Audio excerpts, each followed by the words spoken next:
पंढरीनाथ महाराज की जय. मंडलाकारं व्याप्तं येन चराचरं तत्पदं दर्शितं येन तस्मै श्रीगुरवे नमः. शङ्करं शङ्कराचार्यं केशवं बादरायणं सूत्रभाष्यकृतौ वन्दे भगवन्तौ पुनः पुनः. ईश्वरो गुरुरात्मेति मूर्तिभेदविभागिने व्योमवद्व्याप्तदेहाय दक्षिणामूर्तये नमः. तमेव शरणं गच्छ सर्वभावेन भारत तत्प्रसादात् परां शान्तिं स्थानं प्राप्स्यसि शाश्वतम्. तमेव शरणं गच्छ सर्वभावेन भारत तत्प्रसादात् परां शान्तिं स्थानं प्राप्स्यसि शाश्वतम्. तमेव शरणं गच्छ सर्वभावेन भारत तत्प्रसादात् परां शान्तिं स्थानं प्राप्स्यसि शाश्वतम्. तमेव शरणं गच्छ सर्वभावेन भारत तत्प्रसादात् परां शान्तिं स्थानं प्राप्स्यसि शाश्वतम्. तया अहं वाचा चित्ता अंग देवुनिया शरणरीग महोदधिका गांग रिगाले जैसे. पवित्र श्रीला इंद्रायणी मातेच्या तीरावरती भगवान विश्वमाऊली ज्ञानोबा यांच्या पवित्र दरबारामध्ये भगवान सिद्धेश्वराच्या सानिध्यात अजान वृक्षाच्या पवित्र शीतल अभंग अशा छत्रछायेखाली 84 सिद्धांच्या वास्तव्याने सिद्ध असणाऱ्या या अलंकापूर नगरीमध्ये परमपूजनीय बाबांच्या सहवासामध्ये आणि तुम्हा सर्व सिद्ध अनुभूती संपन्न महात्म्यांच्या समवेत भगवती ज्ञानेश्वरीचं चिंतन आपण करत आहोत. आणि या चिंतना अंतर्गत भगवान भक्तराज अर्जुनांना शेवटचा उपदेश करत आहेत, अर्थात शास्त्राचा उपसंहार करत आहेत. आणि तो उपसंहार करत असताना परमात्मा म्हणतात, अर्जुना तो त्या परमात्म्याला सर्व भावाने शरण जा. पण कोणत्या परमात्म्याला?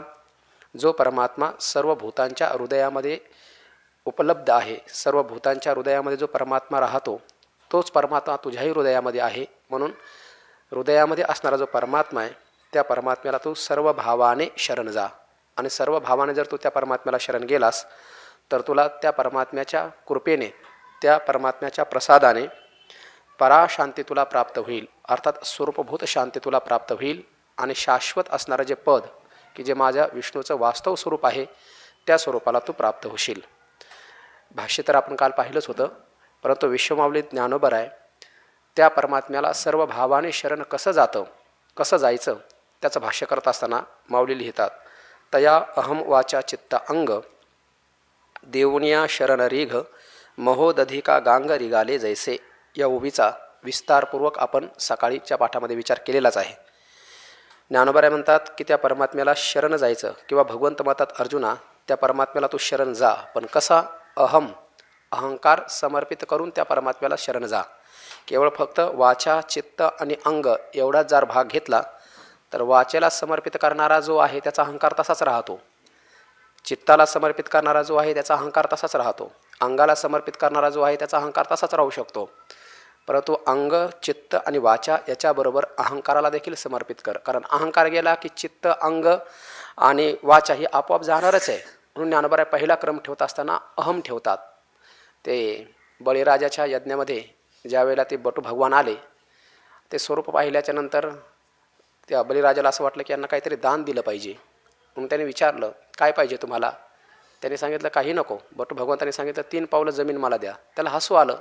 एवढूशे शरीर यांचं आणि एवढूशा शरीराने याचे पावलं किती, आणि 3 पावलं म्हणजे किती मागणार हे? त्याने सांगितलं दुसरं काहीतरी मागून घ्या. त्याने सांगितलं मला दुसरं काहीच नको, मी मागतो तेवढंच मला द्या. म्हणजे ठीक आहे. कथा सर्वांना माहिती आहे. विराट स्वरूप धारण केलं आणि परमात्म्याने 2च पावलामध्ये सर्व व्यापून टाकलं. आणि म्हणले आता 3रा पाऊल कुठं ठेवायचा? तो जर 3 पावलं दिली होती, 2 पावलं तर संपून गेले. त्यावेळेला त्या बळीराजाने सांगितलं, देवा 2 पावलामध्ये तुम्ही माझी पृथ्वी आणि माझं राज्य असणारा स्वर्ग या दोन्ही लोकांचं व्यापन करून घेतलं. परंतु या पृथ्वीचा मालक असणारा मी की जो मी स्वतः मला समजतो, त्या स्वर्गाचा राजा असणारा मी की जो मी मला स्वतः समजतो, असा मी हा जो माझा अहंकार आहे ना, त्या अहंकारावरती पाय द्या. कारण तो शिल्लक राहिलेलाच आहे की नाही. म्हणून भगवंतानी त्याच्या अहमवरती म्हणजे मीपणावरती म्हणजे त्याच्या देहावरती पाय ठेवून त्याला पाताळाला नेऊन घातलं. अर्थात शरीराला समर्पित करणारा, सर्व समर्पित करणारा, पण अहमपणाने शिल्लक राहू शकतो आणि तो अहमपणा गेला पाहिजे. म्हणून परमात्मा किंवा ज्ञानोबा पहिल्यांदा शरणागती करत असताना पहिला क्रम ठेवतात अहम. त्या परमात्म्याला अहम समर्पित करायचा, वाचा समर्पित करायची, चित्त समर्पित करायचं, अंग समर्पित करायचं आणि मग त्याला शरण जायचं.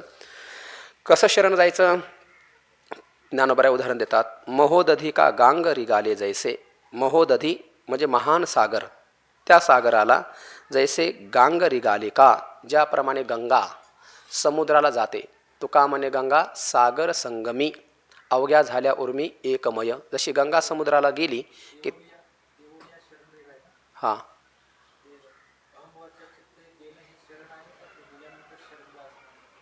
हां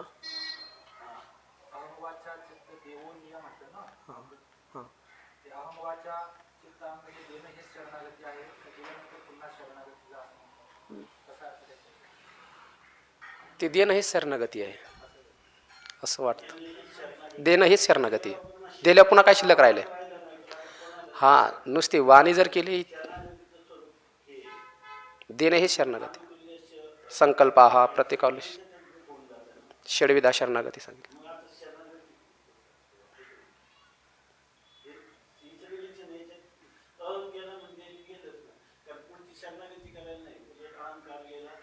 देव झाला.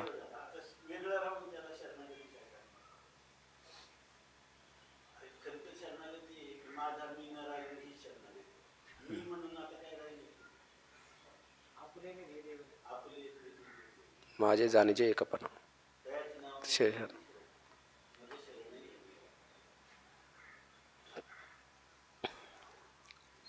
कशा शरण जायचं त्याकरता उदाहरण दिलं होतं. म्हणजे अहं, वाचा, चित्त, अंग हे परमात्म्याला शरण, हे तर त्याला द्यायचे. म्हणजे हे त्या परमात्म्याला देणं हेच शरण जाणं आहे. आणि कसं शरण जायचं, कसं हे त्याला समर्पित करायचं त्याकरता उदाहरण दिलं होतं ज्ञानोबरायांनी.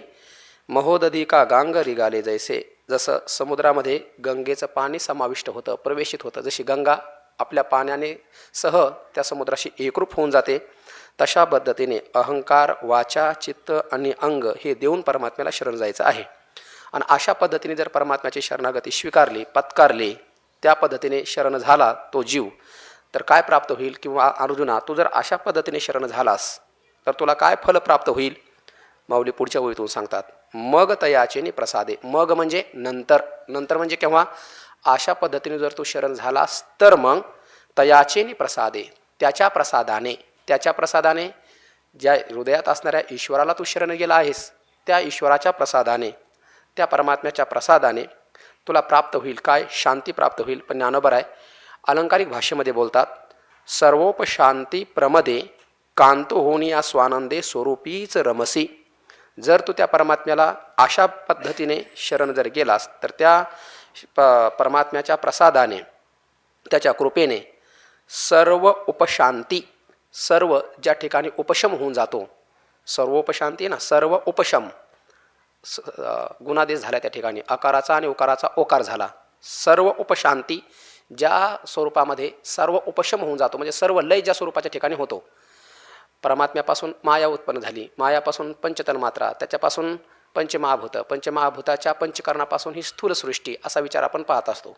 आणि लयचिंतनामध्ये, लयचिंतन आपण करतो. आकाशाचा लय जलामध्ये, जलाचा अग्नीमध्ये, अग्नीचा वायूमध्ये, वायू आकाशामध्ये, आकाश लयचिंतन उपनिषदामध्ये पण आपल्याला त्या दिवशी गेलो होतं. हे लयचिंतन असं. जलाचा लय, पृथ्वीचा लय जलामध्ये, जलाचा अग्नीमध्ये, अग्नीचा वायूमध्ये, वायूचा आकाशामध्ये, आकाश आकाशाचा या पंचतन्मात्रांमध्ये, या पंचतन्मात्रा परत मायेमध्ये, आणि माया परमात्माशाच्या स्वरूपाच्या ठिकाणी, असं लयचिंतन. असा सर्व लय ज्या ठिकाणी होतो आणि सर्वांचा लय झाल्याच्या नंतर जे जे अवशिष्ट राहिलेलं, निषेधावधीभूत राहिलेलं जे स्वरूप आहे, त्या स्वरूपाशी तू एकरूप होशील. आणि त्या स्वरूपाचा विचार करत असताना ज्ञानोबर आहे साहित्यिक भाषेमध्ये बोलताना बोलतात की ती लय झालेलं, लय करून शिल्लक राहिलेलं, निषेधावधीभूत राहिलेलं जे परमात्मा स्वरूप आहे, ते स्वरूप म्हणजेच कोणी एक कांत आहे, तीच कोणी एक स्त्री आहे. आणि त्या स्त्रीचा तू पती होशील आणि तिचा पती होऊन, त्या परमादेचा पती होऊन तू काय करशील? त्या स्वानंदामध्ये, त्या स्वरूपामध्ये तिच्याबरोबर रममान होशील, तिचा तो उपभोग घेशील. त्या स्वानंदरूपी असणाऱ्या स्त्रीचा त्या स्वरूपाशीच तू एकरूप होऊन तिचा उपभोग घेशील. म्हणून सर्वोपशांती प्रमदे कांतु होऊन या सर्व पदार्थाचा या जगताचा उपशम ज्या स्वरूपाच्या ठिकाणी होतो असं ते स्वरूप जे आहे तीच कोणी एक प्रमादा स्त्री आहे. आणि त्या प्रमाद स्त्रीचा कांतू होऊन या, त्या स्त्रीचा तू कांत होशील म्हणजे तिचा मालक होशील, तिचा पती होशील. आणि तिचा पती होऊन तिचा मालक होऊन स्वानंदे, स्वानंदामध्ये स्वस्वरूपामध्ये स्वरूपीच रमशी, त्या स्वरूपाशी तू एकरूप होऊन जाशील. अर्थात त्या स्वरूपापासून वेगळा राहणार नाही. म्हणजे त्या स्वरूपाचा एक कोणी स्त्री आणि तिचा तो उपभोग घेणारा असा द्वैतात्मक उपभोग तुला त्या ठिकाणी घ्यायचा असं नाही आहे. तर त्या स्वरूपाचा उपभोग घ्यायचा म्हणजे घेत असताना ज्ञानोबर आहे त्या स्वरूपाचा उपभोग घेत असताना कशी अवस्था उत्पन्न होते त्याचा विचार सांगतात. भोगी अवस्था एक उठी अहंकाराचा अचळू लोटी मग सुखेशी घे आठी गाढेपणे. इथं रूपक केलेलं आहे की त्या स्वरूपभूत शांतीरूपी प्रमादा स्त्रीबरोबर त्या स्वरूपाच्या ठिकाणी तू एकरूप होऊन तिचा उपभोग घेशील. म्हणजे काय, भोगामध्ये त्रिपुटी असते, भोगता भोगे आणि भोग. मग त्या स्वरूपाचा उपभोग घेत असताना असा भोगता भोगे भोग ही त्रिपुटी राहते का? त्रिपुटी जी आहे ही अहंकार जिवंत असेल तर शिल्लक राहील ना. आणि त्या स्वरूपाचा उपभोग घेत असताना अहंकार तर शिल्लक राहिलेला नाही. अहंकाराचा अचळू लोटी असं म्हणलेलं आहे. अहंकाराचा कचरा त्या ठिकाणी उडून जातो. त्या स्वरूपाचा उपभोग घेत असताना जैसे पक्षी फळ चुंबीजे तैसे नव्हे ते तर विसरेजे भोगतेपणही असं ज्ञानोबा सांगतात. त्या स्वरूपाचा उपभोग घेत असताना भोगतेपणाही त्या ठिकाणी विसरून जावा लागतो. अर्थात मग ज्ञानोबा हे जे बोलत आहेत हे रूपकात्मक बोलत आहेत, हे साहित्यिक भाषेमध्ये बोलत आहेत. पुढच्या व्यक्तीला कळावं याकरता ते बोलत आहेत. किंबहुना त्या स्वरूपाशी एकरूप झाल्याच्या नंतर भोगता भोग्य आणि भोग ही त्रिपुटी राहते हे सांगण्याचं मात्र तात्पर्य नाही आहे. म्हणून हे अर्जुना, जर तू त्या परमात्म्याला तुझा अहंकार समर्पित जर केला, वाचा चित्त अंग जर समर्पित करून त्या परमात्म्याला जर तू शरण गेलास तर त्या परमात्म्याच्या कृपेने त्याच्या प्रसादाने सर्व उपशम ज्या स्वरूपाच्या ठिकाणी होतो त्या स्वरूपाच्या कोणी एक स्त्री प्रमदा तिचा कांत होऊन त्या स्वरूपामध्ये तिच्याबरोबर तू रम्मान होशील. अर्थात त्या स्वरूपाचा भोग घेशील. भोग घेशील म्हणजे काय होशील, त्या स्वरूपाशी एकरूप होऊन राहशील. माझा मी न राहिलो, स्वतः आता त्या ठिकाणी काही शिल्लक राहणार नाही. आणि अशा स्वरूपाशी एकरूप होणं म्हणजे सुखाची उपलब्धी आहे. किंबहुना सोय जीव आत्मयाची लाहे तेथे जे होय तया नाम सुख. जीवात्मा जीवात्म स्वरूपाने शिल्लक न राहता जीवात्मा परमात्मा स्वरूपाशी एकरूप होऊन जाणं हीच सुखाची उपलब्धी आहे. हीच खरी आनंदाची उपलब्धी आहे. हीच खरी शाश्वत स्वरूपभूत शांतीची उपलब्धी आहे. आणि अशी स्वरूपभूत शांती उपलब्ध करून न घेता जर जे जगणं आहे, ज्ञानोबा म्हणतात हेच केवळ दुःख आहे.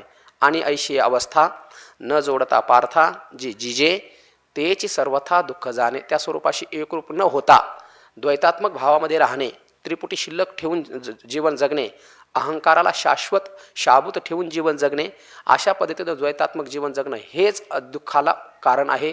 म्हणजेच दुःख उपभोगणं आहे. आणि त्या परमात्मा स्वरूपाशी एकरूप होऊन जाणं, जीवात्मा त्या परमात्मा स्वरूपामध्ये विलीन करून टाकणं, अहंकाराची निवृत्ती करून टाकणं, अंग वाचा चित्त त्या परमात्मा स्वरूपाशी समर्पण करून टाकणं, एकरूप होऊन टाकणं. असं एकरूप झालं की मग काय, स्वरूपभूत शांतीच आहे, घनीभूत शांती शांती आहे. आणि अशा शांतीचा पती होऊन तू त्या परमात्म्याच्या कृपेने स्वरूपामध्येच तिचा उपभोग घेशील. मग कोणत्या स्वरूपाचा उपभोग घेशील हे सांगत असताना पुढच्या ओळीतून ज्ञानोबा सांगतात ते कसं स्वरूप आहे की ज्या स्वरूपाचा तो उपभोग घेशील त्या स्वरूप शांती प्रमदेचा तो उपभोग घेशील. ते स्वरूप कसं, पुन्हा साहित्यिक भाषेमध्ये बोलतात, संभूती जेने संभवे विश्रांती जेथे विसवे अनुभूती ही अनुभवे अनुभवा जया. संभूती जेने संभवे, संभूती म्हणजे उत्पत्ती, ज्या परमात्म्यापासून या जगताची उत्पत्ती होते. येतो वा इमानी भूतानी जायंते, ज्याच्यापासून इमानी म्हणजे सर्व, भूतानी म्हणजे सर्व भूत, अंड जार स्वेदज उद्भिज हे सर्व जेही काही असतील हे सर्व भूत मायेच्या द्वारा ज्या परमात्म्यापासून उत्पन्न होतात अशा त्या परमात्मा स्वरूपाशी तू एकरूप होऊन जाशील. संभूती जेने संभवे, ज्या परमात्म्यापासून ही सगळी स्थूल सूक्ष्म कारण असणारी ही जी सृष्टी आहे, ज्या सृष्टीची उत्पत्ती ज्या परमात्म्यापासून होत आहे त्या परमात्मा स्वरूपाशी तू एकरूप होऊन जाशील. केव्हा पण जर त्या परमात्म्याला अहम वाचा चित्त अंग देऊन त्या परमात्मा स्वरूपाशी एकरूप झाला तर त्या परमात्मा स्वरूपाशी एकरूप तू होशील. कोणत्या परमात्मा स्वरूपाशी, ज्याच्यापासून या समस्त सृष्टीची उत्पत्ती होते, किंबहुना ब्रह्मांडाची उत्पत्ती होते. अतल वितल सुतल तलातल रसातल महातल पाताल सूर, सुवर, महर, भुवर, जनलोक, तपोलोक, सत्यलोक अशा 14 लोकांचं एक ब्रह्मांड.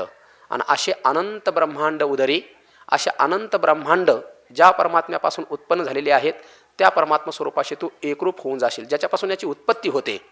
कशी उत्पत्ती होते? परमात्मा मायेचा स्वीकार करतो आणि समष्टी कारणाचा जर त्यांनी अभिनिवेश धारण केला तर त्याला ईश्वर म्हणतात. समष्टी सूक्ष्माचा अभिनिवेश धारण केला तर त्याला हिरण्यगर्भ म्हणतात. आणि समष्टी स्थूलाचा जर त्याने अभिमान धारण केला तर त्याला विराट अशा पद्धतीचं म्हणतात. मग ज्याच्यापासून विराट, हिरण्यगर्भ, ईश्वर यांची उत्पत्ती झालेली आहे असं जे परमात्मा स्वरूप आहे, या सर्व स्थूलाची, सूक्ष्माची, समष्टी स्थूल सूक्ष्म कारणाची उत्पत्ती झाली अशा त्या परमात्मा स्वरूपाशी तू एकरूप होऊन जाशील. किंवा वेष्टी जे आहेत, विश्व, तेजस, प्राज्ञ यांची उत्पत्ती ज्याच्यापासून झालेली आहे असा तो परमात्मा, त्या परमात्मा स्वरूपाशी तू एकरूप होऊन जाशील. कुठे? कोणत्या परमात्म्याशी? संभूती जेने संभवे, ज्या परमात्म्यापासून हे आकार, उकार, मकार हे सगळं उत्पन्न झालेले आहे. जागृत, स्वप्न, सुषुप्ती, स्थूल, कारण, सूक्ष्म हे सगळं जेही काही दिसत आहे, नामरूपात्मक असणारा प्रपंच जेवढाही काही दिसत आहे हा सगळा ज्या परमात्म्यापासून उत्पन्न झालेला आहे त्या परमात्मा स्वरूपाशी तू एकरूप होऊन जाशील. म्हणून उत्पत्ती ज्याच्यापासून झाली, संभूती म्हणजे उत्पत्ती, जेने म्हणजे ज्या ईश्वरापासून, ज्या परमात्म्यापासून, संभवी म्हणजे उत्पन्न होते. कारण उत्पत्तीचे आपल्या वेदांतामध्ये आपण 3 कारणं पाहत असतो. माया ही या जगताच्या उत्पत्तीला कारण आहे, ईश्वरही या जगताच्या उत्पत्तीला कारण आहे आणि ब्रह्मही या जगताच्या उत्पत्तीचं कारण आहे. परंतु माया ही परिणामी उपादान कारण आहे. मग त्या परमात्मा स्वरूपाशी एकरूप होशील. कोणत्या? ज्याच्यापासून उत्पत्ती झाली त्या परमात्मा स्वरूपाला. मग जगताला उत्पन्न कोणी केलं? मायेनेही केलं. जगताला उत्पन्न कोणी केलं? ईश्वरानेही केलं.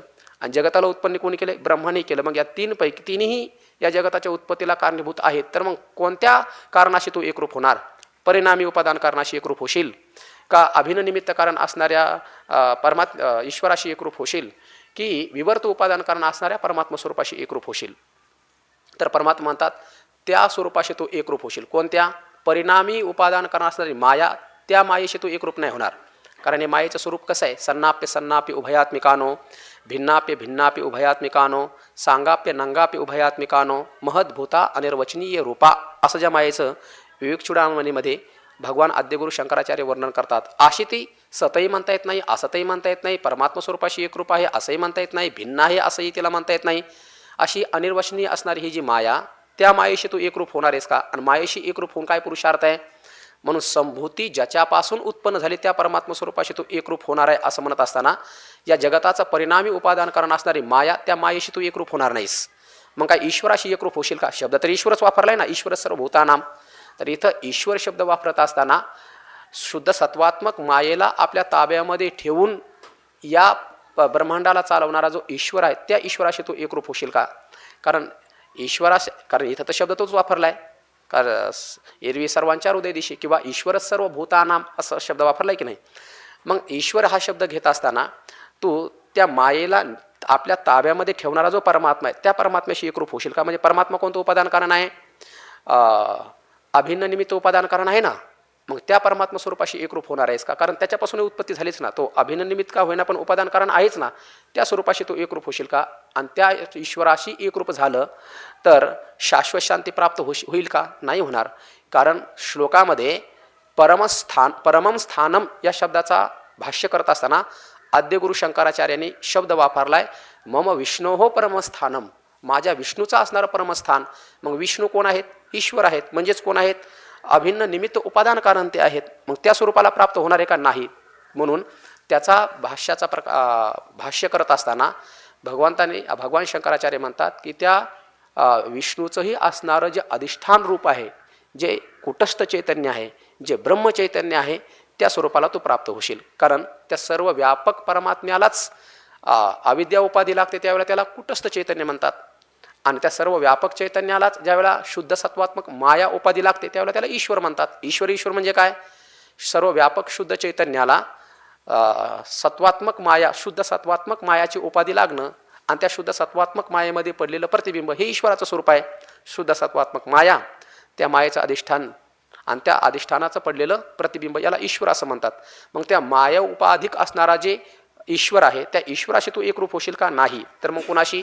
जे या जगताचं विवर्त उपादान कारण आहे, जे ब्रह्म आहे, ज्या ब्रह्माच्या अधिष्ठानावरती हे सगळं चराचर विश्व उत्पन्न होत आहे, त्या स्वरूपाशी तू एकरूप होशील. आणि त्या स्वरूपाला एकरूप होणं म्हणजे शाश्वत शांती प्राप्त होणं आहे. म्हणून विवर्त उपादान कारण असणारं जे ब्रह्म, ज्या ब्रह्मापासून ही संभूती उत्पन्न होत आहे, त्या स्वरूपाशी तू एकरूप होशील. ना उपादान कारण असणाऱ्या मायेशी एकरूप होणार आहेस, ना अभिन्न निमित्त कारण असणाऱ्या ईश्वराशी एकरूप होणार आहेस. तर मग कुणाशी एकरूप होणार आहेस? तर या जगताचं विवर्त कारण असणारं जे ब्रह्मचैतन्य आहे, स्वगत सजातीय विजातीय भेदरहित आहे, अखंड आहे, अशेष विशेष निर्विशेष असं असणारं जे परमात्म स्वरूप, त्या परमात्म स्वरूपाशी. आणि ते परमात्म स्वरूप म्हणजेच हे आपला स्वतःचा हा आत्मा आहे. यात साक्षात अपरोक्षात ब्रह्म असं जे वर्णन केलेलं आहे, त्या परमात्म स्वरूपाशी तू एकरूप होऊन जाशील. पण केव्हा? त्या परमात्म स्वरूपाला अहम वाचा चित्त अंग जर समर्पित करशील, तेव्हा त्या परमात्म स्वरूपाशी एकरूप होशील. आणि त्या परमात्म स्वरूपाशी एकरूप झाल्याच्या नंतर सर्व शाश्वत असणारी शांती, स्वरूपभूत असणारी शांती, तीच कोणी एक प्रमदा, त्या प्रमदेबरोबर त्या स्वरूपाच्या ठिकाणी तू एकरूप होऊन राहशील. तिचा त्या स्वरूपामध्ये तू उपभोग घेशील. त्या स्वरूपाशी एकरूप होशील. म्हणजे कोणत्या स्वरूपाशी एकरूप होशील? ज्याच्यापासून संभूती उत्पन्न झाली, म्हणजे सगळं असणारं हे ब्रह्मांड उत्पन्न झालेलं आहे, जे नामरूपात्मक प्रपंच दिसत आहे, ज्याच्यापासून उत्पन्न झाला त्या परमात्म स्वरूपाशी एकरूप होशील. म्हणून संभूती जेने संभवे, जेने संभूती संभवे, ज्या परमात्म स्वरूपापासून या सृष्टीची उत्पत्ती झाली, त्या स्वरूपाशी एकरूप होशील. पुढे बोलतात, विश्रांती जेथे विसवे, विश्रांती ही ज्या स्वरूपाच्या ठिकाणी विश्रांतीला येते. कारण ज्या वेळेला ब्रह्मदेवाचे एक दिवस पूर्ण होतो, आणि ब्रह्मदेवाचा एक दिवस केव्हा पूर्ण होतो? क्रोता त्रेता द्वापार कली अशा 1000 वेळा गेले की ब्रह्मदेवाचा 12 तास पूर्ण होतात, दिवस पूर्ण होतो. आणि अशी चौकडी पुन्हा 1000 वेळा गेली की ब्रह्मदेवाची रात्र पूर्ण होते. आणि अशा चौकड्या रात्रीच्या आणि दिवसाच्या मिळून 2000 वेळा गेल्या की सगळ्या सृष्टीचा प्रलय होऊन जातो. आणि हा प्रलय कधी जलाच्या माध्यमातून होतो, कधी अग्नीच्या माध्यमातून होतो, तर कधी वायूच्या माध्यमातून होतो. म्हणजे एकदा असं म्हणतात, अग्नीच्या माध्यमातून प्रलय जर व्हायचा असेल तर आकाशामध्ये 12 आदित्य एकदाच प्रगट होतात आणि ते आग ओकल्यासारखा सगळी आगच आग, जिकडे तिकडे अग्नी अग्नी, त्या अग्नीमध्ये सगळे होरपळून जातं, असा प्रलय होतो. कधी कधी हत्तीच्या सोंडासारखा पाऊस पडतो, म्हणजे जलापासून प्रलय होतो. तर कधी कधी नुसता वाराच सुटतो, वाऱ्यामध्ये सगळं उडून जातं, वायूच्या माध्यमातून प्रलय होतो. असा प्रलय ज्या वेळेला होतो त्यावेळेला ही सगळे जे जीवाणू असतात, सगळे जीव आहेत, हे काय होतात? आपले कारण असणारी जी उपाधी आहे, त्या उपाधीमध्ये जीव, प्रत्येक जीव आपल्या कारण असणाऱ्या उपाधीमध्ये म्हणजे अविद्येमध्ये विलीन होऊन जातात. आणि सगळं हे जे विश्व आहे, हे समष्टी असणारं कारण अविद्या, त्या अविद्येमध्ये विलीन होऊन जातं. आणि तीही अविद्या कुठं विलीन होऊन जाते? स्वरूपाच्या ठिकाणी विलीन होऊन जाते. अशा प्रकारचा विश्रांती, सर्व स्थूल नामरूपात्मक असणारा प्रपंच त्या परमात्म स्वरूपाच्या ठिकाणी विश्रांतीला जातो. असं सर्वांचं विश्रांती स्थान असणारं जे परमात्म स्वरूप आहे, त्या स्वरूपाच्या ठिकाणी तो एकरूप होऊन जाशील. म्हणून विश्रांती जेथे विसवे, सगळं असणार हे दृश्य नामरूपात्मक असणारा प्रपंच कारणामध्ये विलीन होऊन जातो, मायेमध्ये विलीन होऊन जातो. आणि ती मायाही ज्या स्वरूपाच्या ठिकाणी विलीन होऊन जाते, अशा त्या स्वरूपाशी तू एकरूप होऊन जाशील. पुढं बोलतात, अनुभूतीही अनुभवे अनुभवा जया, ज्या स्वरूपाच्या ठिकाणी अनुभूतीही, अनुभूतीही म्हणजे अनुभूती देखील, अनुभवे त्या अनुभवामध्ये, अनुभवाला प्राप्त होते. म्हणजे अनुभूती, अनुभवे सप्तमी जर घ्यायची, त्या अनुभवामध्ये गेल्याच्या नंतर अनुभवाला प्राप्त होते. म्हणजे खरी अनुभूती कोणती आहे? त्या स्वरूपाशी एकरूप होणं आणि त्या स्वरूपाचा अनुभव येणं हीच खरी अनुभूती आहे. आणि अशा अनुभूती येणं म्हणजेच खरा अनुभव आहे. म्हणून ज्ञानोबा म्हणतात, अनुभूती देखील ज्या अनुभवामध्ये गेल्याच्या नंतर अनुभव यथार्थ अनुभवाला प्राप्त होते, असं जे परमात्म स्वरूप आहे, त्या परमात्म स्वरूपाचा तू एकरूप होऊन जाशील. ती निजात्मपदीचा राव, त्या निजात्मपदीचा कसा काय? हां, अनुभूती ही आलं त्या ठिकाणी, ही म्हणजे ही याचा अर्थ करायचा देखील. अनुभूती ही देखील, अनुभवे, अनुभव शब्दाचा अर्थ करायचा सप्तमी, अनुभव स्वरूप असणार ते परमात्म स्वरूप. अनुभूती देखील त्या अनुभव स्वरूपामध्ये, सप्तमी अर्थ केला तर मग ती अनुभूती, त्या अनुभूती देखील त्या अनुभवामध्ये एकरूप झाल्याच्या नंतरच अनुभवा, पुढचा शब्द काय? अनुभवा. ती अनुभूती त्या अनुभूती अनुभवामध्ये एकरूप झाल्याच्या नंतरच तिला अनुभव ही संज्ञा प्राप्त होईल यथार्थरित्या. असंच अनुभूती देखील ज्या स्वरूपामध्ये गेल्याच्या नंतर यथार्थ अनुभव या स्वरूपाला प्राप्त होते, त्या स्वरूपाशी तू प्राप्त होशील, त्या स्वरूपाशी एकरूप होशील.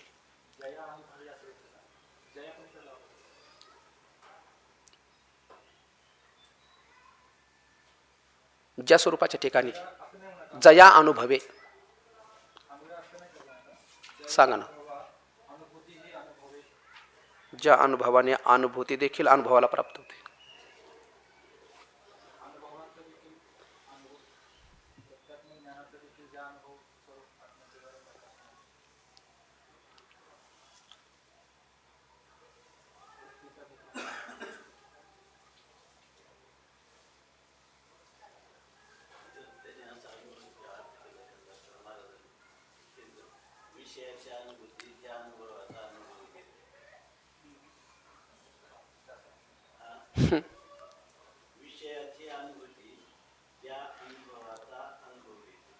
माईक द्या ना, माईक.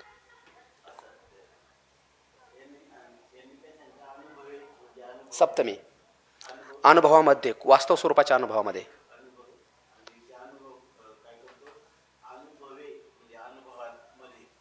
हो, सप्तमी. अनुभूती हा जो शब्द आहे, हा अनुभूती ह्या शब्दाची खरं वास्तव प्रगटता, खरी त्या अर्थाची प्रगटीकरण केव्हा होईल? जगतातल्या कोणत्याही पदार्थाचं ज्ञान झालं तर तो वास्तव अनुभव आहे का? तो वास्तव अनुभव नाहीच ना तो.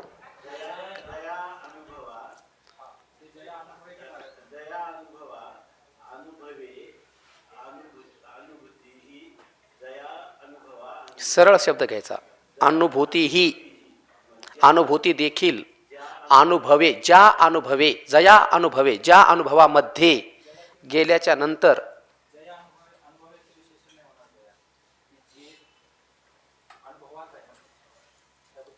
विशेषण करायचंच नाही ते.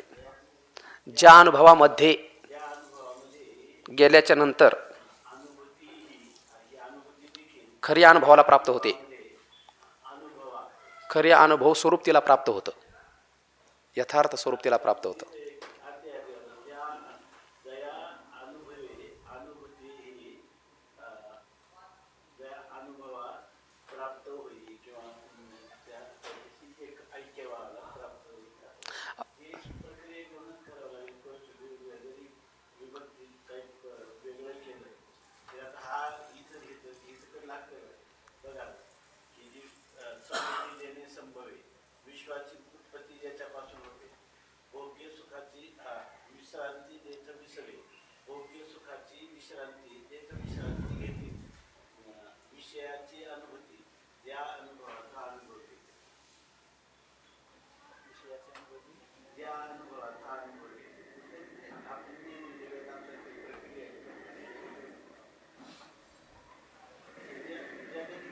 विषयामध्ये जो आनंद आहे तो विषयातला नसून तो आत्म्याचाच अनुभव आहे. विषयाची प्राप्ती, अंतकरणाची स्थिरता आणि त्या अंतकरणामध्ये झालेला आत्मानंदाचं भान.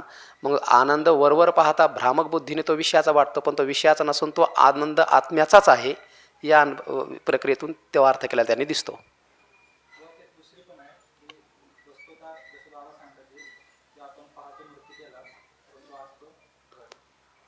पाहतो घट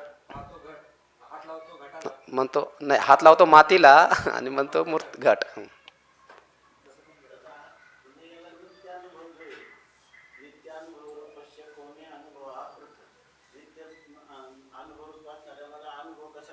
जी.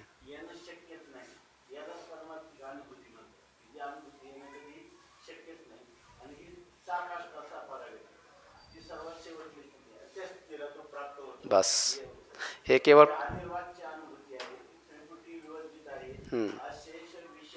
विरजित आहे.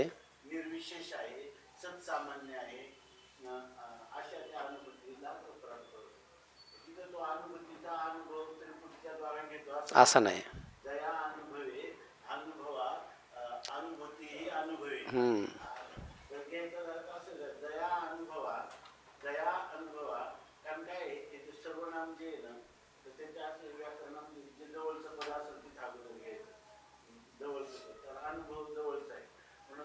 ज्या अनुभवे, ज्या अनुभवामध्ये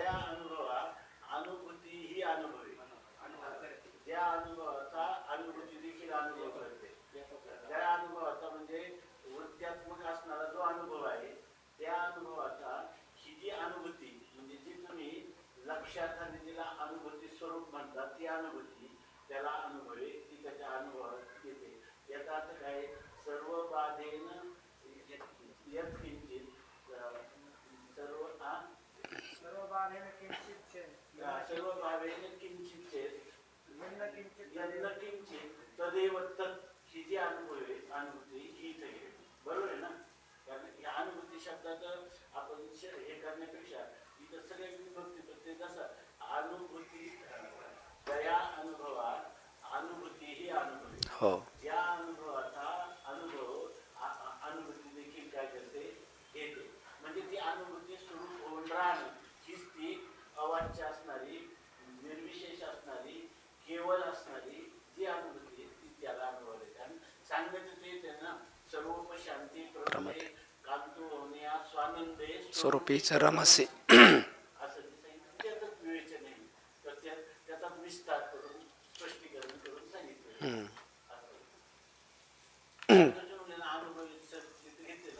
अनुभवामध्ये म्हणजे अनुभवामध्ये अनुभव घेणारा पुन्हा वेगळा. बरोबर ना? आणि त्याचा काय करतो? तो अनुभव देतो.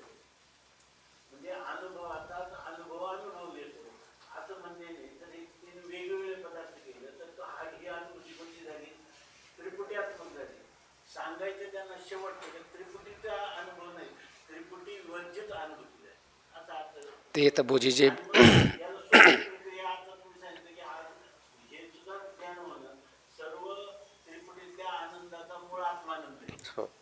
इथं काय झालं की अंतःकरण अंतःकरण उपहित जे चैतन्य आहे ते अंतःकरण वृत्त्युपहित चैतन्य, अंतःकरण उपहित चैतन्य, अंतःकरण वृत्त्युपहित चैतन्य आणि विषयोपहित चैतन्य तिन्ही एकच. एक झाले. याचं नाव आहे आनंद. आनंद. स्वरूप आनंद. हो. याचं नाव आहे अनुभव. तो अनुभव त्याला. बरोबर. म्हणजे प्रक्रिया सांगायची झाली. तुझ्याने काय केलं? एकदम सोप्या भाषेत आपलं त्याचा भाव सांगितला. आणि करायचं झालं पुन्हा याच्यामध्ये अध्ययन करावं नाही लागत. अनुभवे दया अनुभवा अनुभूती ही दया अनुभवे असं केलं तर ते तर सर्वनाम हे जवळच घ्यावं लागेल. म्हणजे दया अनुभवा अनुभूती ही अनुभवी.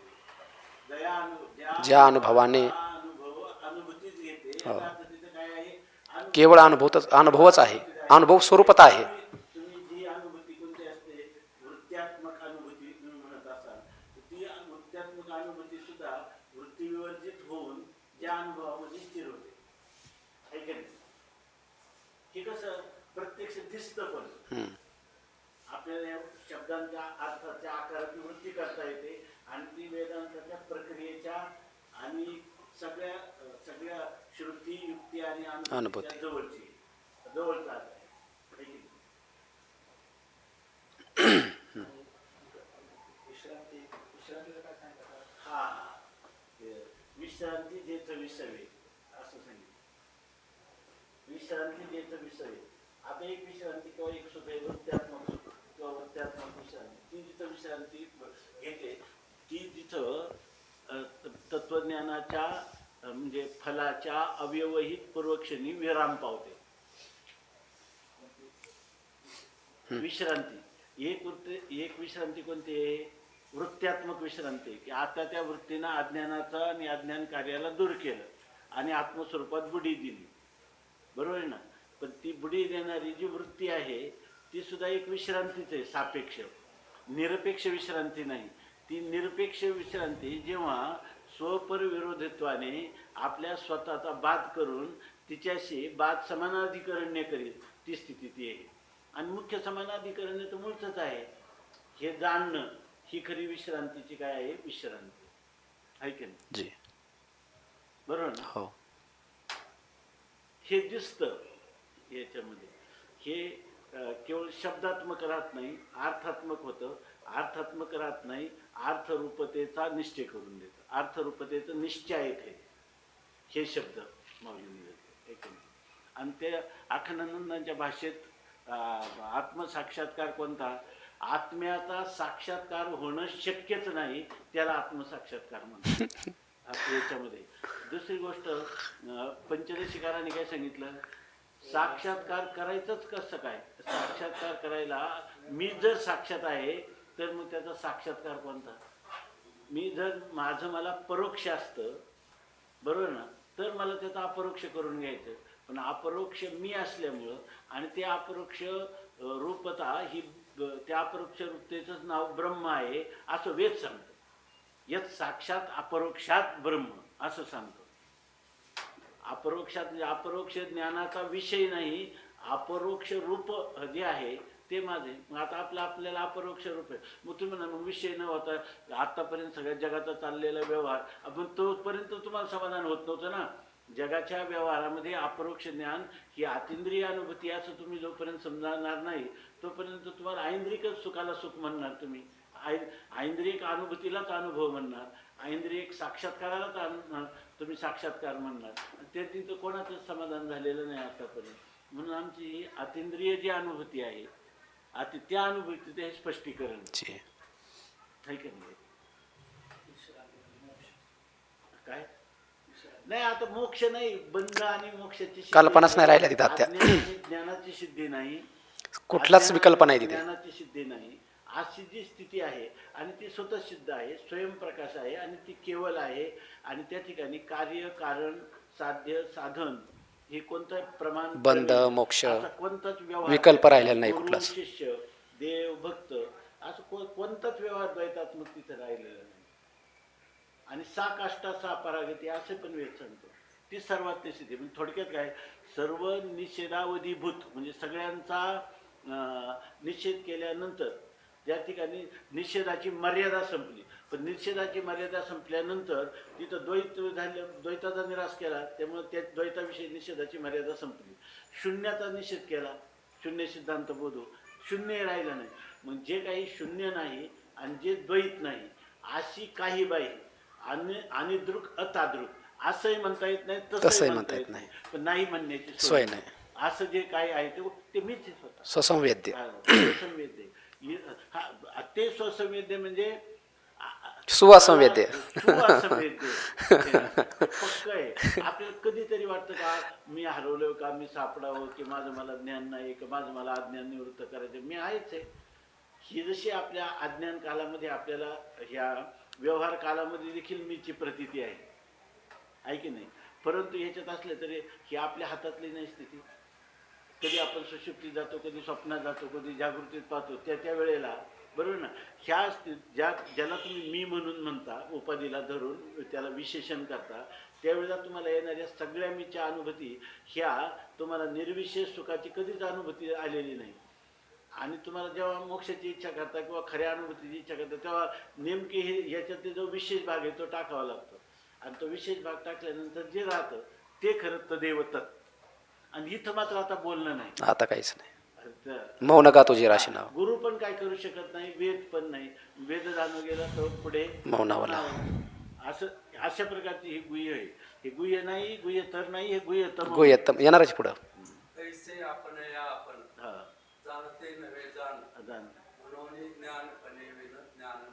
वा. आणि अजून एक ओवी भरीव, ज्ञान मात्रची भरीव काहीतरी आत्मराजू तव ज्ञान मात्रची भरीव. आता ज्ञानाने कशाला आलिंगन द्यायचं. ऐक नाही, ज्ञानाने ज्ञानाला आलिंगन दिलं म्हणायचं नाही, कसं दिलं आक्षेपार्थ. ज्ञानाला कसं आलिंगन दिलं ऐकून. ही गोष्ट आपल्या युक्तीनं सिद्ध आहे का नाही, अनुभवाने सिद्ध आहे का नाही, श्रुतीनं सिद्ध आहे का नाही. आता याला फाटा फोडू नये.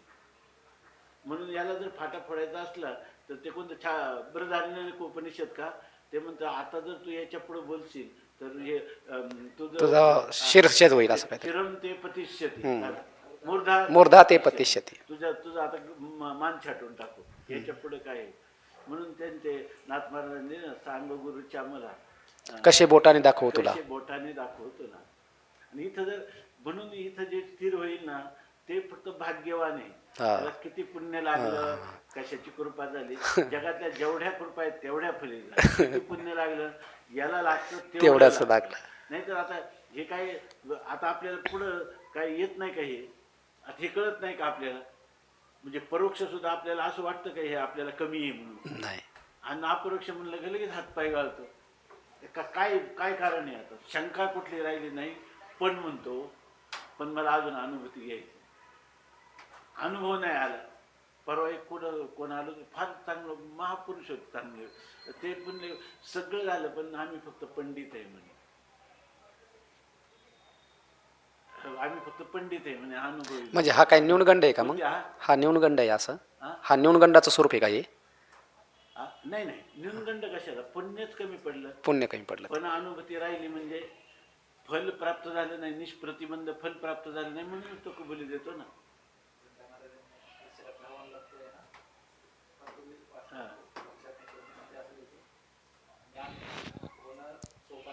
परंतु ज्ञानाविषयी प्रामाण्य होणं कठीण आहे असं बोलतो. फक्त हे वेदांतच सांगतं, ज्ञान होत असतं पण ज्ञानाविषयी प्रामाण्य बुद्धी झाली का प्रवास संपला ना. हे ज्ञान प्रमाण आहे, हे जर तुमचं झालं नाही, हे ज्ञानच राहिलं तुमचं. पण प्रामाण्य म्हणजे ते विशेष भावाला प्राप्त व्हावं लागतं, तेव्हाच ते अज्ञानाचं निवर्तक होतं. सामान्य ज्ञान आहे, अमृतानुभव म्हणजे सामान्य स्थितीचं वर्णन केलं सगळं, पण सामान्य स्थिती ही वास्तव आहे आणि विशेष पूर्ण कल्पित आहे. आणि हे याविषयी आता कोणत्याही प्रमाणाची गरज नाही. सर्व शास्त्रात प्रबल, आपलं सर्वात प्रबल प्रमाण शास्त्र आहे, गुरु आहे, आणि सगळ्यांच्यात मोठं प्रमाण अनुभव आहे. आणि एवढं तुम्ही मान्य केलं, सगळं हो हो म्हणतात, आणि पुन्हा तुम्ही म्हणतात की पण मला अनुभूती यायला पाहिजे, आहे की नाही. मग याचा अर्थ काय, तुमचं त्याच्यावर प्रामाण्य नाही, आणि प्रामाण्याशिवाय विशेष ज्ञान होत नाही. आणि विशेष ज्ञानच झालं तरच ते विशेष ज्ञान असे आहे की अज्ञानाची निवृत्ती होते. नाही तर सामान्य ज्ञानाने तुम्हाला किती आत्म्याचं सामान्य स्वरूप कळालं तरी त्याने तुम्हाला त्या अज्ञानाच्या विरोधी नाही, अज्ञान कार्याच्या विरोधी नाही. त्यामुळे तुमच्या ठिकाणी पण आणि परंतु किंवा आपल्या जीवनात काहीतरी पोकळे, पण अजून आपल्याला काहीतरी आहे कमी, ज्ञानात कमी करताय. आता त्यांच्या आत्मात्व काय, आत्मराजत्व ज्ञान मात्रची भरीव आत्मतत्व, ठोस सबरा भरीत ओतप्रोत, जिथं कुठं जागाच नाही दुसरं कशाला. उलट असं वाटलं पाहिजे की याचा अनुभव घ्यायला मी वेगळा तर असायला पाहिजे ना. जर मी याच्यावर वेगळा नसलो तर माझा अनुभव मला कसा येणं शक्य आहे. त्याच्यामध्ये उलट आपल्याला युक्तीनं सांगायला सुद्धा आपल्याला कर्म कर्तृ विरोध दोष दिसला पाहिजे. स्वस्कंदारोहण त्या ठिकाणी पाहिजे, आणि त्या दुसऱ्या माणसाची क्यू आली पाहिजे, शंका घेणाऱ्याची क्यू आली पाहिजे, आहे की नाही. याचा अर्थ तुम्हाला ते सुअसंवेद्य शब्दाची शक्ती कळली. सुअसंवेद्य, स्वसंवेद्य म्हणजे तो त्याचा परोक्ष अपरोक्ष ज्ञानाचा विषय होणार आहे आणि त्याचा त्यालाच कळतो, आहे की नाही. आज ज्याच्या ठिकाणी अज्ञान आहे त्याचं गेल्यावर ते त्यालाच संवेद्य आहे. तसं नाही, सगळं जग ब्रह्मरूप आहे, सगळंच असंवेद्य, सुअसंवेद्य. नुसता असंवेद्य नाही, पक्का अविषय. स्वामी महाराज म्हणजे पक्का अविषय आत्मा. आणि तुम्ही सांगा ना, असं नाही झालं तर त्या मनुष्याला पाप पुण्याची, धर्माधर्माची, सुखदुःखाची, जन्ममृत्यूचं भय जाणार आहे का? नाही, कधीच जाणार नाही. तर बरं ठीक आहे ना. हे जर आपण अनुभवालाच ताडून पाहिलं तर खऱ्या अनुभवाचं स्वरूप कळेल. अनुभवाचं काय स्वरूप आहे, त्रिपुटीतल्या अनुभवाचं काय स्वरूप आहे, हे जर आपल्याला चांगलं कळलं, आणि ते कसं मिथ्या आहे, ते कसं कल्पित आहे. अहो क्षणाला कल्पित त्रिपुटी, एका क्षणाला एक त्रिपुटी, दुसऱ्या क्षणाला दुसरी त्रिपुटी. हे तुम्ही किती पकडलं तरी राहत नाही. तर ती त्रिपुटी तुम्हाला, त्रिपुटीतलं ज्ञान असो, त्रिपुटीतलं सुख असो, त्रिपुटीतली सत्ता असो, हे सच्चिद आणि आनंद स्वरूप जे आहे ते स्थायी स्वरूपाचं कधी राहिलंय का? कधी. बरं नाही राहिले, हे तुम्हाला म्हणजे एका मिनिटात तुम्हाला मोजता येणार नाही, एवढ्या वृत्त्या निघून जातात, आहे की नाही. आणि तुम्ही मात्र म्हणतात की आणि मागणी तर सारखी तळमळ चालली की शाश्वत सुखाची, शाश्वत ज्ञानाची, शाश्वत सत्तेची.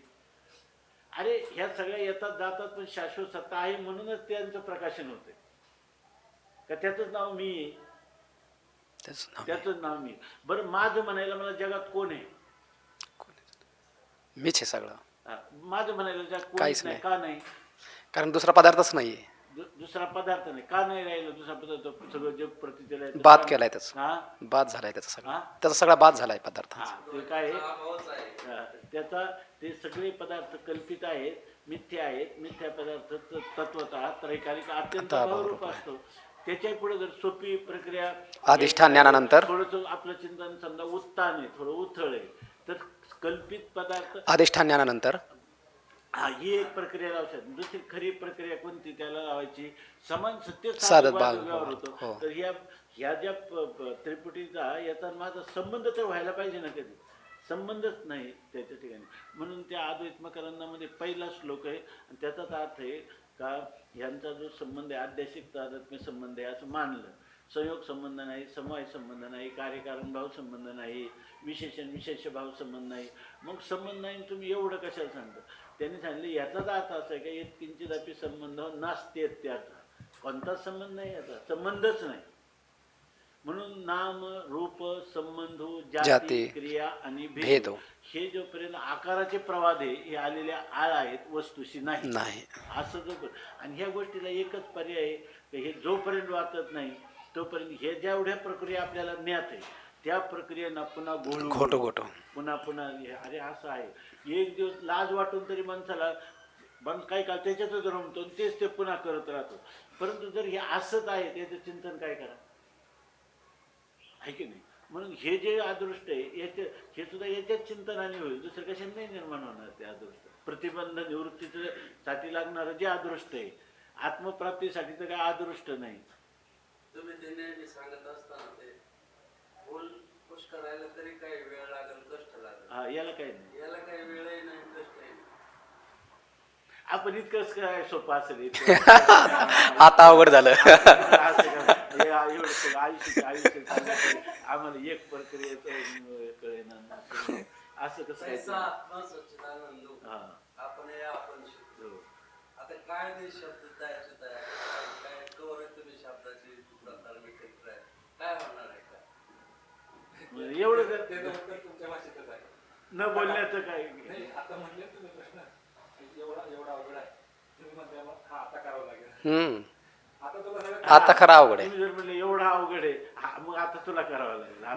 आता तो विचार सागर नाही, पंचदशी आपलं पंचीकरण अगोदर शिकावं लागेल, नंतर अद्वैत सिद्धीपर्यंत जावं लागेल. आणि ते असं नाही गुरुच्या सहवासात आता मनोमार्गे गेला नाही चालणार. वास्तविक आता याला एवढी परिपक्वता झालेली असून तो अपरिपक्वता स्वतःची सिद्ध करतो, तर मग त्याला काय करणार? म्हणून ते चांडोळ्यांना साहेब महाराज म्हणायचे की गण्या आता काय केलं पाहिजे म्हणून. ते आता काही करायचं नाही, ना इलाज को क्या इलाज आहे. नाही इलाज को क्या इलाज, नाही इलाज झाला म्हणजे त्याला कुठे इलाज आहे मग आता.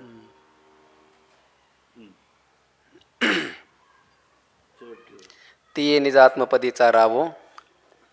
कोणत्या निजात्मपदीचा?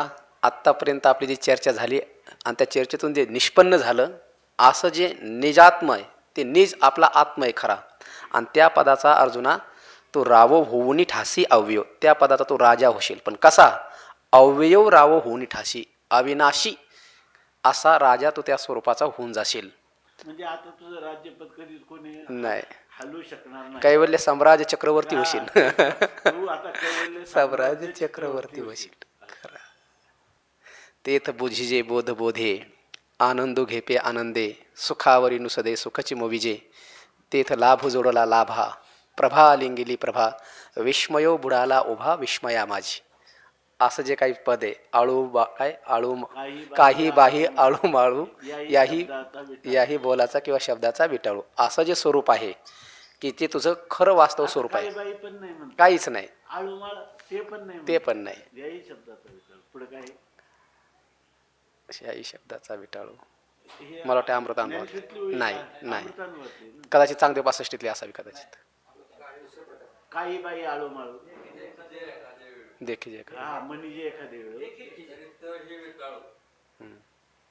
असं आपण त्याला एखाद्या वेळेस तरी पाहू असं जे म्हणणं आहे ना, हाच तो विकायचं. ती ओळी काय सगळी काही बाई आळू माळू देखील एखाद्या वेळ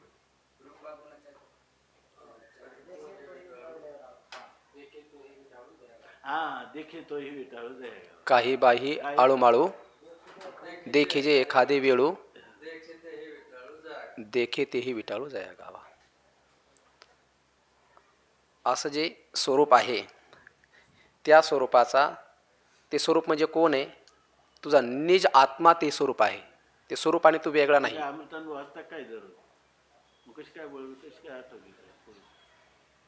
कृपा.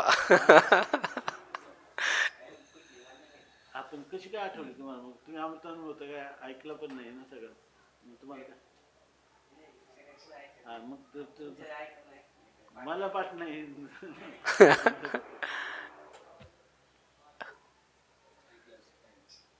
तैशी सद्गुरु कृपा होय तरी करिता काय आपुनो हे.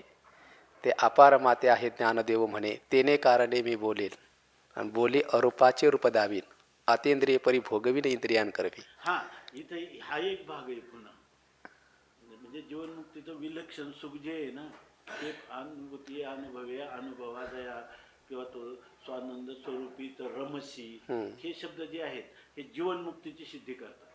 आणि जीवनमुक्तीची सिद्धी तरी कशासाठी जीवनमुक्ती विधेयमुक्ती स्वरूपात नाही हा तिथं निश्चय असतो ऐक नाही विधेयमुक्ती निश्चय रूपात असतं आणि तर काय असतो निश्चय असतो. पण हे जे रमस्य वगैरे जे आहे ना ते देहीचं विदेही भोगोदशा अर्थात जीवनमुक्तीच्या विलक्षण सुखाचा अर्थात वेदांतामध्ये जीवनमुक्तीच्या विलक्षण सुखासहित मानलेले आहेत असं आम्ही म्हणत नाही मानलेली. ती मानलेली याचा अर्थ काय आहे मीची भोवनी पांडवा करीती माझी सेवा करीती माझी सेवा परी नवलाव तो सांगावा असे नाही तो हाच नवलावायचा आहे की नाही.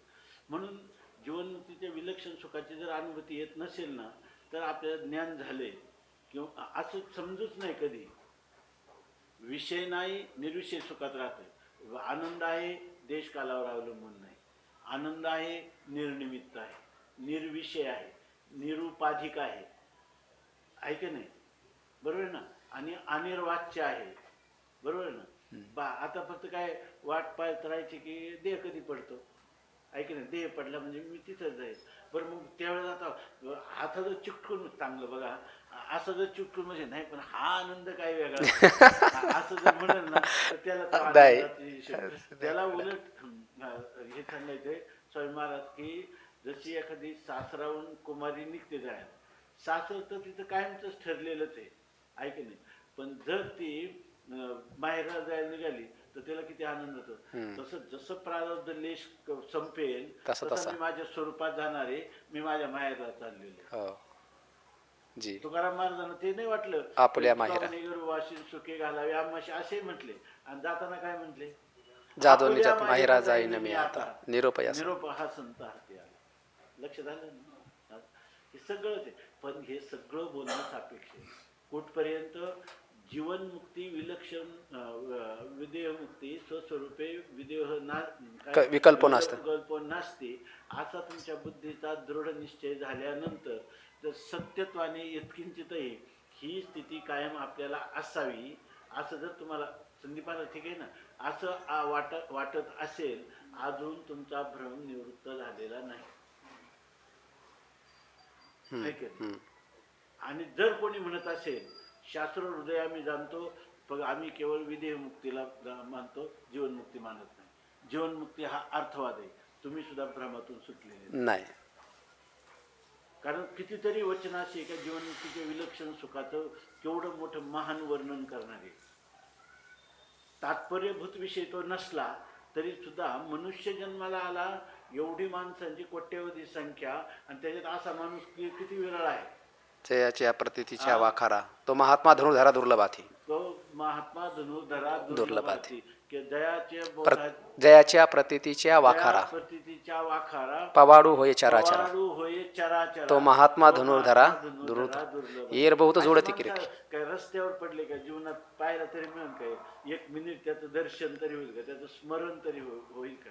त्याला पाहण्यासाठी परमात्मा म्हणतात तया पहावा ही डोळे तो पहावा ही डोळे अचक्षुषी डोळे हातीचे लीला कमळे लीला कमळे पुजूत आहे दोवरी दोन्ही की असं जर की एखाद मनुष्य जीवनात येऊन एवढा त्यांनी पुरुषार्थ केलेला आहे की त्या ठिकाणी दुसरी दोवरी दोन्ही भुजा घेऊन आलिंगा वया लागून तया संघाचे सुरवाडे संत भेटते आजी मज ते मी झालो चतुर्भुज दोन्ही भुजास्थळी सहज दोन्ही सूक्ष्म वाढीने आला आलिंगने सुख वाटे प्रेमे चिदानंदी गोटे. हे प्रेम हे चिदानंदाचं प्राप्ती करून घेणारे हे मनुष्य म्हणजे काय साधारण मनुष्य आहे का? तया संघाचे अहो तुम्हाला एक एक दोष कामन क्रोधन लोभन हे घालवण्यासाठी काय काय ना तर किती जन्म जातात ते हे आपल्याला प्रतिबंधक हे सुद्धा देण्यात येत नाही. उलट ह्याच्यात पुरुषार्थ मानतात. मी धन मिळवणं, जगामध्ये कीर्ती मिळवणं किंवा याच्या ठिकाणी काही नीतिशास्त्रातून सिद्धांतात जगणं यालाच पुरुषार्थ मानतात. सगळं अशेष विशेष विवर्जित होणं हा पुरुषार्थ आहे. हे जाणणारा महात्मा काही साधन तो महात्मा धनुर्धरा दुर्लभ वाटे. म्हणून भगवान म्हणून तो दैव आगळा वाणीत असो वेगळा. साम्य शेजे डोळा लागला तया तुका म्हणे मग नाही वृत्तीवरी सुखाचे शेजारी पौडई. तुकाराम महाराज सुद्धा मागणी तीच करतात. आयशीवर मी मज दावी नारायण अंतरीच्या खुणा प्रगट होणे. त्यामुळे हे सगळे जोपर्यंत मनुष्य जीवन आहे ना तोपर्यंत फक्त त्याने आनंद भोगीत राहा. दुःख कधी माझ्या स्वप्नात नाही स्वरूपात नसल्यामुळे त्याचा विचार करायचं कामच नाही. आहे की नाही? सुख हे माझं स्वरूप असल्यामुळे त्याचाही विचार करायचा नाही. विचारच करायचा झाला तर उर्वरित जीवनात आनंदाची अभिव्यक्ती कशी होईल? आता आपल्याला काही प्रतिबंध राहिलाय का? मग निष्प्रतिबंध आनंदाची अनुभूती घ्यायला काय प्रतिबंध आहे? निष्प्रतिबंध आनंदाची अनुभूती घ्यायला काय प्रतिबंध आहे? प्रतिबंध मान्य हाच प्रतिबंध तो आहे. म्हणत बसेल का काय काय करतो या मनात नाही के नारायण. त्याला म्हणायची गरज आहे काही काही नाही. म्हणून मनुष्य जीवनामध्ये हे पाहिजे. बरं आता यांनी सांगितलं तसं आहे पुन्हा कुस करायला फुला इतकं त्रास नाही काही. अहो हे काय पण नाही पण हे अवतारी कोटीतले पुरुष आहे अधिकारी कोटीतले पुरुष आहे. स्वामी महाराज म्हणजे तो का भूत आहे का? त्यांना पंचभौतिक शरीर दिलं मन इंद्रिय दिले तुम्हाला नाही दिले का ते सगळं? आहे की नाही? तुम्हाला दिले नाही ते कोणतं तुम्हाला कमी केलं ईश्वरांनी? ईश्वर म्हणतो वा तुमच्यासाठी मी विक्षेप स्वीकारतो. आहे की नाही? मला एवढी मडकी त्यांची कर्म त्याचे फल द्यायची. देवाला आहे का चैन कुठं काय बिचारा? आणि हा काय म्हणतो सगळे असताना सगळं जग नावाचा पदार्थ माझ्या स्वरूपात नाहीच आहे. हे मनुष्य शरीर म्हणजे ईश्वराने सुद्धा ज्याचा हेवा करावा असा हा मानवी जन्म आहे. ईश्वराने देवदेवता करतील किंवा दुसऱ्या योनी करतील त्याचं काय विशेष आहे. पण देवाला सुद्धा वाटतं ना हे आनंद मला नाही. म्हणून धावे चाले मागे मागे आणि सुख दुःख साये अंगे. तो मी वैकुंठी नसे चरणीचे रज वंदी शुळ पाणी नात ते रंगणी काहीतरी हा. आणि दुसरं धावत चालती मागे मागे पवित्र तो देह वाणी पुण्यवंत जो वदे अच्युत सर्व काळ. तयाच्या चिंतने तरतील दोषी जळतील राशी पातकांच्या. देव इच्छी रज चरणीची माती धावत चालती मागे मागे. काय त्या उरले वेगळे अधिक वैकुंठी नायक कंठी. तुका म्हणे देव भक्तांचा संगम. संगम आणि ते ओघनाम. भजन भक्ती करावी आयुष्य काढावं. काय दुसरं काय आहेच काय काय दुसरं करायला काय करायचं हे पण संतांनी दाखवून दिलं. स्वतःही केलं लोकांना. तुम्ही तुका म्हणे तुम्ही चला याची वाटे पांडुरंग भेटे भरवशेनी. काय सुरुवात त्याची खूप गोड छोटा सोप्यावर मामा सांगितले संती हाती टाळ दिंडी घेऊन जातात. समाधीचे सुख सांडावं वाळूनी ऐसा कीर्तनी ब्रह्म. आता झालं ना योग वाशिष्ठामध्ये फार काय भेद आहे संदीप महाराज योग वाशिष्ठ नाही तर संतांच्या वाङ्मयामध्ये. योग वाशिष्ठामध्ये ते ग्रंथाचं नाव लिहिलं योग वाशिष्ठ. ज्ञान झाल्यानंतर तुम्ही काय करा योग अभ्यास करा आणि निर्विकल्प समाधी म्हणून राहत जा. खाण्यापिण्यापुरतं आले तर या व्यवहारावर नाही आले कधी तुम्ही देखवलेला जा. ऐक नाही. आणि इथं काय म्हणतात ज्ञान गिळून गावा गोविंद घा. म्हणून हा वारकरी संप्रदाय काही साधारण विश्वाच्या पाठीवरची तत्वज्ञानाची परंपरा ही काही साधारण परंपरा नाही. संत एकांती वैसने सर्व सिद्धांत शोधले. सगळ्यांचा शोध घेऊन मग ही गोष्ट सांगितली. आहे की नाही? याच्यामध्ये आणि ती सगळे आपल्याला वाटतात. बरं आपल्यालाही असं झालं इतकं सोपं कसं असेल असं वाटतं. काय की जे शिनची होय गोडे एका असं म्हणतो. शिन केला तरच बरं वाटतं. त्यालाच विषय होत नाही तर दुसऱ्याला कसं काय विषय होत? परी ज्ञान मात्र निखळे त्याची कितायाकडे काय देखील बुबळे बुबळा जेवी. हो ना. बुबळाला कुठं पाहतं स्वतः स्वतः कधी पण याच्यामध्ये शंका नाही आहे. बुबुळाला पाहत नाही आयुष्यभर काढले त्याच्याबद्दल कधी शंका नाही. पण ब्रह्माला कसं पाहिजे, आत्मा आत्म्याला कसा पाहिजे, ही आशंकेचं निराकरण होत नाही. तितकं सहजासहजी वाटतं का? असं वाटत नाही. जो वाटेल तो महाभाग. धन्य. ते ओळी पूर्ण कर. ती निजात्मपदीचा रावो होऊनी ठाकसी अव्ययो म्हणे लक्ष्मी नाहो पार्था तुगा. लक्ष्मीचा नाहो म्हणजे लक्ष्मीचा पती परमात्मा पार्था म्हणे. त्या पार्थाला अर्जुनाला काय तुम्हाला काय अहो हे असं काय, याला काय अर्थ आहे? हा? नाही ना.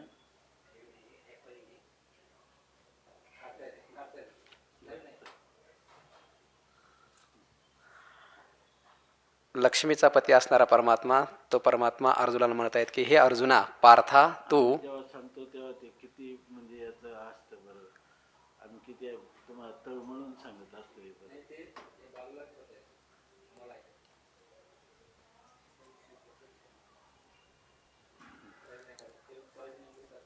हा, ती काढून टाकायची.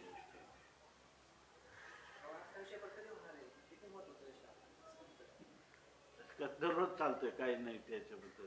त्याच्या मला संकट येतेच ना किती, तसं नको ते मधलं काढून टाका. आणि एवढा वेळ खंड पण पडला ना त्याच्यात, ते रेकॉर्डिंग लोक असं बसत. एवढा भाग काढून टाकतो म्हणजे एक रस एक सारखं करतो. एवढा भाग नाही त्याला जोडलेला आहे. म्हणे लक्ष्मी नाहो पार्था तुगा. लक्ष्मीचा पती असणारा परमात्मा तो पार्था म्हणे. भक्तराज अर्जुनाला म्हणत आहेत. काय म्हणत आहेत? जर त्या परमात्मा स्वरूपाला तुझ्या हृदयामध्ये असणारा ईश्वर तो परमात्मा, त्या परमात्म्याला जर तू अहंकार वाचा चित्त आणि अंग देऊन जर समर्पित झालास, शरण जर गेलास, तर त्या परमात्म्याच्या कृपाप्रसादाने तुला सर्व उपशांती स्वरूपभूत जी शांती आहे त्या शांतिरूपी स्त्री हीच कोणी एक प्रमदा, त्या प्रमदेचा कांत होऊन त्या स्वरूपाशी तू एकरूप होऊन तिचा उपभोग घेशील. कोणत्या स्वरूपाचा उपभोग घेशील, कोणत्या स्वरूपामध्ये रमशील? तर जिथून ही संभूती उत्पन्न झालेली आहे, म्हणजे ज्या स्वरूपापासून या जगताची उत्पत्ती झाली, अशा स्वरूपाशी तू एकरूप होशील. विश्रांतीही ज्या ठिकाणी विश्रांतीला जाते त्या स्वरूपाच्या ठिकाणी तू एकरूप होशील. अनुभव देखील ज्या स्वरूपाशी एकरूप झाल्याच्या नंतर अनुभवाला प्राप्त होतो त्या स्वरूपाशी तू एकरूप होऊन जाशील. असं जे स्वरूप आहे ते पद म्हणजे दुसरं कोणतं वेगळं नसून तुझा निज आत्माच तो आहे. त्या निजात्मपदेचा राव म्हणजे राजा, त्या निजात्मपदेचा अर्जुना तो राव होऊनी ठासी, त्या निजात्मपदाचा तो राजा होशील. पण केव्हा? अशा पद्धतीची शरणागती झाली तर. अशी शरणागती झाली तर त्या निजात्मपदाचा तो राव होशील. पण कसा राजा होशील? अव्यय राव होऊनी ठासी. अविनाशी म्हणजे एकदा त्या स्वरूपाशी एकरूप झाला की पुन्हा व्यय होणार नाही, म्हणजे त्याच्यामध्ये परिवर्तन होणार नाही. त्या स्वरूपापासून तू च्यूत होणार नाही.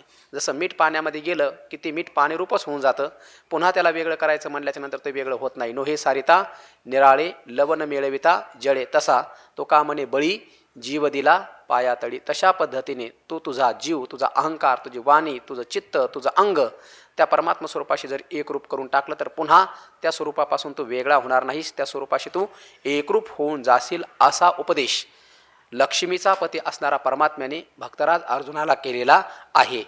आणि हा जो उपदेश मी तुला केला, हे ज्ञान मी जे तुला सांगितलेलं आहे ते ज्ञान अतिशय गुह्य तर नाही, तर गुह्यातलंही गुह्यतम अशा पद्धतीचं हे ज्ञान मी तुला सांगितलेलं आहे. आता हे जे ज्ञान मी तुला सांगितले त्या ज्ञानाचा उपक्रम आणि उपसंहार, या सगळ्या शास्त्राचा उपक्रम उपसंहाराचा विचार करून यथार्थ निश्चय तुझ्या चित्तामध्ये तू कर. आणि तो निश्चय करून तुला जसं वाटल तशा पद्धतीचं तू कर. आता एका गुरुचं जे कर्तव्य होतं ते गुरुचं कर्तव्य मी पूर्ण पार पाडलेलं आहे. गुरुचं कर्तव्य होतं की तुला मार्ग दाखवून देणं. आता मार्ग दाखवून झालेला आहे, त्या मार्गावर कसं चालायचं आहे किंवा नाही चालायचं हे तुझं तू बघ. आता यथेच्छसी तथा करू, तुझी जशी इच्छा असेल तशा पद्धतीने तू कर. कारण शास्त्राचं जे ज्ञान आहे ते शास्त्राचं ज्ञान सांगणं हे माझं तुला कर्तव्य होतं. कारण तू शिष्यत्व पत्कारलं होतं ना, शिष्यत्व तू पत्कारले असल्यामुळे आणि शिष्यत्व पत्कारून तू मला विचारलं होतं की आता मी काय करावं, ते मला काही कळत नाही, मी विमूढ झालेलो आहे, धर्म काय अधर्म काय मला कळत नाही, माझे इंद्रिय सगळे गलित गात्र झालेले आहेत, वेपतुष्य शरीरे मे रोम हर्षश्च जायते गांडीवम सर्वंसते हसतात त्वक्चैव परिदह्यते, असं तू बोलला होतास.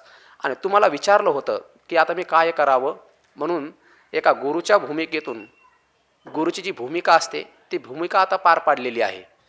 परमात्म्याने अर्जुनाला कर्मापासून कर्माचंही स्वरूप सांगितलं, उपासनेचंही स्वरूप सांगितलं, ज्ञानाचंही स्वरूप सांगितलं आहे, जीवनमुक्तीचंही स्वरूप सांगितलं आहे. किंबहुना आध्यात्मिक क्षेत्रामध्ये परमार्थाच्या प्रारंभापासून तर जीवनमुक्ती आणि विदेह कैवल्यापर्यंत जे काही सांगायला पाहिजे होतं ते सर्व व्यवस्थित परमात्म्याने सांगून झालेलं आहे.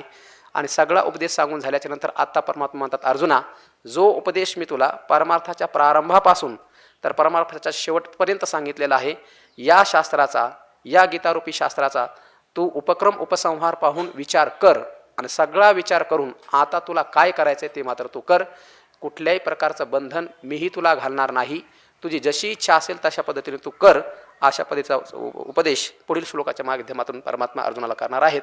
इति ते माख्यातं गुह्याद् गुह्यतरं मया विमृशैतदशेषेण यथेच्छसि तथा कुरु. इति ते ज्ञानमाख्यातं गुह्याद् गुह्यतरं मया विमृशैतदशेषेण यथेच्छसि तथा कुरु. इति ते ज्ञानमाख्यातं गुह्याद् गुह्यतरं मया विमृश्यैतदशेषेण यथेच्छसि तथा कुरु. पुंडलीकवरदा हरि विठ्ठल श्री ज्ञानदेव तुकाराम पंढरीनाथ भगवान की जय. माऊली ज्ञानेश्वर महाराज, गोपाल कृष्ण भगवान की जय. आनंदाश्रम स्वामी महाराज की जय. ज्ञानदेव तुकाराम, ज्ञानदेव तुकाराम, तुकाराम ज्ञानदेव तुकाराम, ज्ञानदेव तुकाराम, ज्ञानदेव तुकाराम, ज्ञानदेव तुकाराम, ज्ञानदेव तुकाराम, तुकाराम ज्ञान तुकाराम तुकाराम तुकाराम. पुंडलीकवरदा हरि विठ्ठल श्री ज्ञानदेव तुकाराम पंढरनाथ भगवान की जय. माऊली ज्ञानेश्वर महाराज, गोपाल कृष्ण भगवान की जय.